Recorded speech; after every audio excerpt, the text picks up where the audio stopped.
One, the black abolitionist and former slave Sojourner Truth spoke to a gathering of feminists in Akron, Ohio. The spontaneous speech, only a few minutes long, was a landmark moment in feminist and abolitionist history.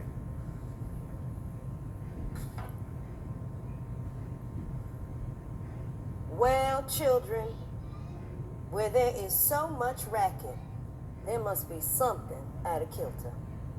I think that twixt the Negroes of the South and the women at the North all talking about rights, the white man gonna be in a fix pretty soon. But what's all this here talking about? That man over there says that women need to be helped into carriages and lifted over ditches and to have the best place everywhere.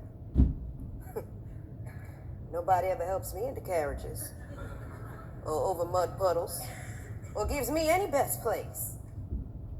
And ain't I a woman? Look at me. Look at my arm.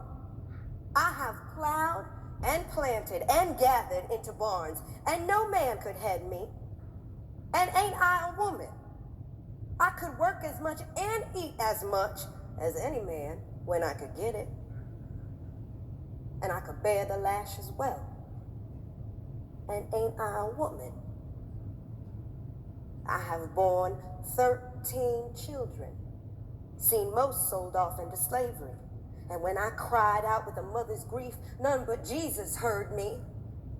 And ain't I a woman? And they talk about this thing in the head. What is it they call it? Oh, that's right, yeah, intellect. That's it, honey. Well, what's that got to do with women's rights and Negroes' rights? If my cup won't hold but a pint and yours holds a quart, wouldn't you be mean not to let me have my little half measure full? That man in the back there, he says women can't have as much rights as men because Christ wasn't a woman. Well, where did your Christ come from? Where did your Christ come from? He came from God and a woman. Man didn't have nothing to do with it.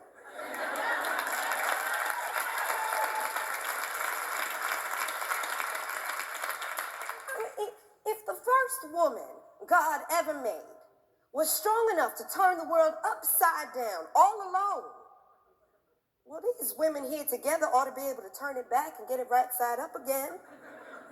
And they asking to do it. The men better let them.